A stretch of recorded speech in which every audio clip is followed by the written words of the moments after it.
नमस्कार मैत्रिणींनो, आज आपण पाहणार आहोत आपल्या लाडक्या बाप्पाची रांगोळी, कारण त्याचं निमित्त हे खास आहे. उद्या आहे आपल्या बाप्पाचा जन्मोत्सव.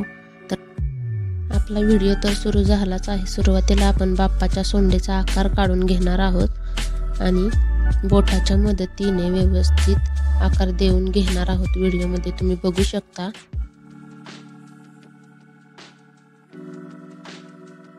बाप्पाच्या सोंडेचा आकार देऊन झाला आहे. आता आपण पिवळ्या रंगाने रंग देणार आहोत. तुम्ही व्हिडिओमध्ये बघू शकता. या प्रकारे बाप्पाला पिवळा रंग देऊन घ्यायचा आहे. मी पिवळा रंग याच्यासाठी वापरला आहे कारण बाप्पा आपल्या सगळ्यांचा लाडका आहे आणि त्याची रांगोळी ही खास झालीच पाहिजे, म्हणून मी फ्रेश पिवळा कलर वापरलेला आहे. तुम्हाला हवा तो कलर तुम्ही वापरू शकता.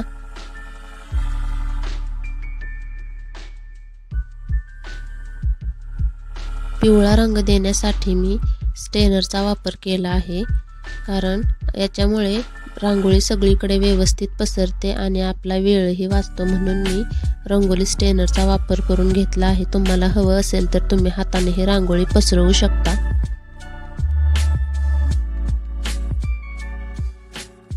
आता आपण काढणार आहोत तो म्हणजे बाप्पाचा सुपासारखा मोठा कान.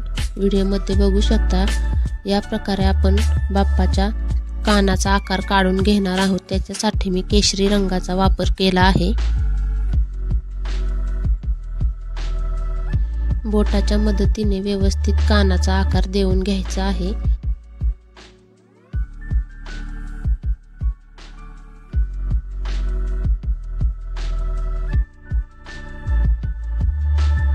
कानाचा आकार आता आपला देऊन झालेला आहे आणि याच्यामध्ये हे आपण पिवळा रंग भरून घेणार आहोत.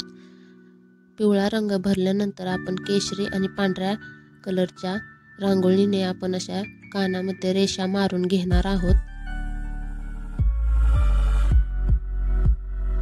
आणि बाप्पाच्या सोंडेचा पुढच्या भागालाही थोडासा केशरी कलर आपण देऊन घेणार आहोत, म्हणजे त्याची व्यवस्थित शेड दिसेल. आणि व्हिडिओमध्ये दाखवल्याप्रमाणे बाप्पाचा दात काढून घ्यायचा आहे. आता आपण बाप्पाचा डोळा काढण्यासाठी काळ्या रांगोळीचा वापर करणार आहोत. व्हिडिओमध्ये दाखवल्याप्रमाणे आपण बाप्पाची भुवई आणि डोळा व्यवस्थित काढून घ्यायचा आहे. मध्यभागी पांढरा रंग देऊन नंतर त्याच्यावरती काळा कलर द्यायचा आहे आणि एक थोडासा छोटासा पांढरा टिपका देऊन घ्यायचा आहे. अशा प्रकारे आपण बाप्पाचा डोळा काढून घेणार आहोत.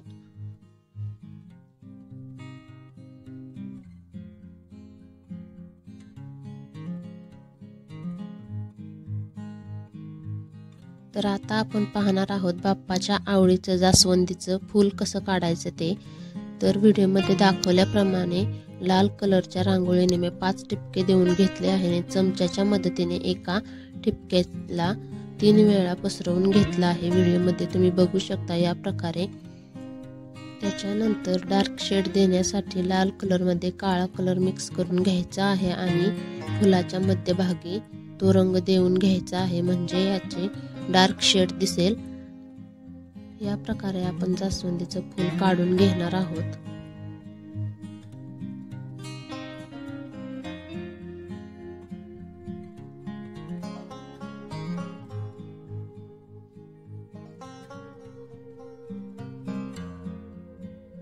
आता आपण काढणार आहोत ती म्हणजे बाप्पाची आवडती दुर्वा. तर त्याच्यासाठी मी हिरवा डार्क कलर घेतला आहे आणि टिपके देऊन घेतले आहेत बाप्पाच्या सोंडेच्या पुढे आणि त्याच्यावरती लाईट ग्रीन कलरने टिपके देऊन घेतले आहेत. आणि व्हिडिओमध्ये दाखवल्याप्रमाणे पेनाच्या मदतीने या प्रकारे आपण रांगोळी पसरवून घेणार आहोत, म्हणजे आपल्या बाप्पाची दुर्वा तयार होईल. डोळ्याच्या खालच्या बाजूलाही थोडासा केशरी कलर देऊन घेणार आहोत आणि नंतर सोंडेच्या आणि दुर्वेच्या मध्यभागी आपण पांढऱ्या रंगाने टिपके देऊन घेणार आहोत आणि या टिपक्यांना आपण ब्रशच्या मदतीने डॉट देणार आहोत. सोबतच कानाच्याही बाजूने आपण पांढऱ्या रांगोळीने टिपके देऊन घेऊया आणि याच प्रकारे आपण ब्रशच्या मदतीने होल पाडून घेणार आहोत. अशा प्रकारे आपल्या बाप्पाची रांगोळी काढून पूर्ण झाली आहे। रांगोळी तुम्हाला कशी वाटली हे कमेंट करून नक्की सांगा आणि चॅनलला सबस्क्राईब करायला विसरू नका। धन्यवाद।